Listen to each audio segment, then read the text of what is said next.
ಜೈ ಭಾರತ್ ವಂದೇ ಮಾತರಂ. ಈ IVF ಎಷ್ಟೋ ದಂಪತಿಗಳ ಪಾಲಿಗೆ ಬೆಳಕಾಗಿದೆ. ಆದರೆ ಆಂಧ್ರ ಪ್ರದೇಶದಲ್ಲಿ ನಡೆದಂತಹ ಈ ವಂಚನೆ ಇದೆಯಲ್ಲ, ಒಂಥರ ಬೆಚ್ಚಿ ಬೀಳಿಸುವಂತಹ ವಂಚನೆ. ಇಂತಹ ಕೃತ್ಯಗಳನ್ನು ನಡೆಸಲು ಅವರಿಗೆ ಮನಸ್ಸಾದರೂ ಹೇಗೆ ಬಂತು ಅನ್ನೋದು ಗೊತ್ತಿಲ್ಲ. ಈ IVF ಮಾಡುವವರು ಕೂಡ ತುಂಬ ಜಾಗ್ರತೆ ವಹಿಸಬೇಕಾಗುತ್ತದೆ. ಈ IVF ಅಂದರೆ ಕೃತಕ ಗರ್ಭಧಾರಣೆ. ಇದೊಂದು ಆಂಧ್ರ ಪ್ರದೇಶದ ವಿಶಾಖಪಟ್ಟಣಂನಲ್ಲಿ ನಡೆದಂತಹ ಘಟನೆ. ದಂಪತಿಗಳು ವಿಶಾಖಪಟ್ಟಣಂನಲ್ಲಿರುವ ಒಂದು ಫರ್ಟಿಲಿಟಿ ಸೆಂಟರ್ಗೆ ಭೇಟಿ ಕೊಡ್ತಾರೆ. ತಮ್ಮದೇ ಆದ ಮಗುವನ್ನು ಪಡೆಯಲು ಅವರು ಬಯಸುತ್ತಿದ್ದರು. ಆದರೆ ಅವರಿಗೇನು ಗೊತ್ತು, ಈ ಫರ್ಟಿಲಿಟಿ ಸೆಂಟರ್ ಈ ರೀತಿ ಮೋಸ ಮಾಡುತ್ತಿದೆ ಅಂತ. ಅಂದ ಹಾಗೆ ಈ ಫರ್ಟಿಲಿಟಿ ಸೆಂಟರ್ನ ಹೆಸರು ಸೃಷ್ಟಿ. ಈ ದಂಪತಿಗಳು ಈ ಫರ್ಟಿಲಿಟಿ ಸೆಂಟರ್ನ ಡಾಕ್ಟರ್ ಆದ ನಮ್ರತಾ ಅವರನ್ನು ಭೇಟಿ ಮಾಡ್ತಾರೆ. ಅವರಲ್ಲಿರುವ ಈ ಸಮಸ್ಯೆಯನ್ನು ವಿವರಿಸುತ್ತಾರೆ. ಎಲ್ಲ ಆಲಿಸಿದ ನಂತರ ಈ ಡಾಕ್ಟರ್ ಅವರಿಗೆ IVF ಮಾಡಲು ಒಂದು ಸಲಹೆ ಕೊಡ್ತಾರೆ. ಈ ತುಂಬ ಪ್ರಮಾಣದ ಖರ್ಚು ಕೂಡ ಆಗುತ್ತೆ ಅಂತ ಈ ಡಾಕ್ಟರ್ ಹೇಳುತ್ತಾರೆ. ಈ ದಂಪತಿಗಳಿಗೆ ಹಣದ ಬಗ್ಗೆ ಯಾವುದೇ ರೀತಿಯ ಕೊರತೆ ಇರಲಿಲ್ಲ. ಅವರು ತಮ್ಮದೇ ಆದ ಮಗುವನ್ನು ಹೊಂದಲು ಬಯಸುತ್ತಿದ್ದರು. ಅದಕ್ಕೆ ಅವರು ಈ ಡಾಕ್ಟರ್ನ ಸಲಹೆಯನ್ನು ಒಪ್ಪಿಕೊಳ್ಳುತ್ತಾರೆ. ನಂತರ ಈ ಡಾಕ್ಟರ್ ಕರೆದಾಗೆಲ್ಲ ಟೆಸ್ಟ್ಗೆ ಬರುತ್ತಿದ್ದರು. ಇನ್ನು ಆ ಟೆಸ್ಟ್, ಈ ಟೆಸ್ಟ್, ಕೆಲವೊಂದು ಟ್ರೀಟ್ಮೆಂಟ್ಗೆ ಅಂತ ಅವರ ಬಳಿಯಿಂದ ತುಂಬ ಪ್ರಮಾಣದ ಹಣವನ್ನು ಕೂಡ ಪಡೆಯುತ್ತಿದ್ದರು. ಇದೊಂದು ಆ ಸೃಷ್ಟಿ ಫರ್ಟಿಲಿಟಿ ಸೆಂಟರ್ನ ಒಂದು ದಂಧೆ ಆಗಿತ್ತು. ಅದರಲ್ಲಿ ಈ ನಮ್ರತಾ ಎನ್ನುವ ಡಾಕ್ಟರ್ ಕೂಡ ಸೇರಿಕೊಂಡಿದ್ಲು. ಕೇವಲ ಅವಳು ಮಾತ್ರವಂತಲ್ಲ, ಒಟ್ಟಿಗೆ 8 ಜನರನ್ನು ಕೂಡ ಬಂಧಿಸಿದ್ದಾರೆ. ಅಂತಾದರೂ ಏನು ಮಾಡಿದ್ರು ಗೊತ್ತಾ ಅವರು?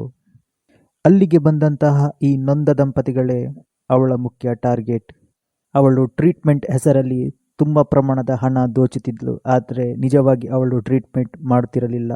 ಈ ದಂಪತಿ ವ್ಯಕ್ತಿಯ ಸ್ಪರ್ಮ್ ಸಂಖ್ಯೆ ಕಡಿಮೆ ಇದ್ದರೂ ಕೂಡ ಮಗುವನ್ನು ಪಡೆಯಬಹುದು ಅಂತ ಸುಳ್ಳು ಹೇಳುತ್ತಿದ್ದರು. ಆದರೆ ಅವರು ಯಾವ ರೀತಿ ಕೊಡ್ತಿದ್ರು ಅನ್ನೋದು ನಿಮಗೆ ಗೊತ್ತಾ? ಅದರ ಅಸಲಿ ಕತೆ ಬೇರೆನೇ ಇದೆ. ಈ ವಿಶಾಖಪಟ್ಟಣಂನಲ್ಲಿರುವ ಕೆಲವೊಂದು ಭಿಕ್ಷಕರಿಗೆ ಈ ಸೃಷ್ಟಿ ಫರ್ಟಿಲಿಟಿ ಸೆಂಟರ್ ಒಂದು ಆವೇಶ ಹೊಡುತ್ತಿದ್ರು. ಅವರಿಗೆ ಬಿರಿಯಾನಿ ಕೊಡ್ತಿದ್ರು, ಸರಿಯಾಗಿ ಕುಡಿಸುತ್ತಿದ್ರು.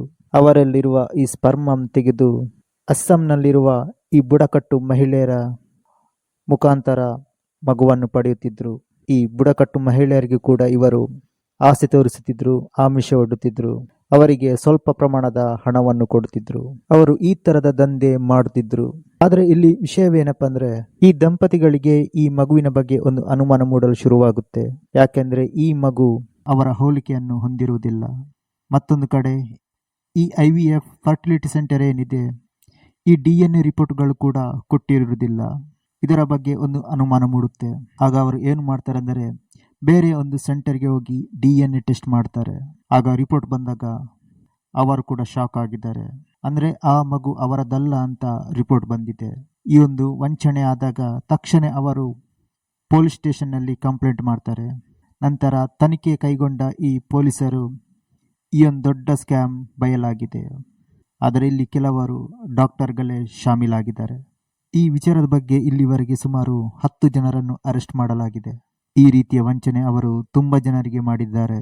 ಕೆಲವೊಂದು ಈ ಥರದ ನಕಲಿ ಫರ್ಟಿಲಿಟಿ ಸೆಂಟರ್ಗಳು ಕೂಡ ಇವೆ.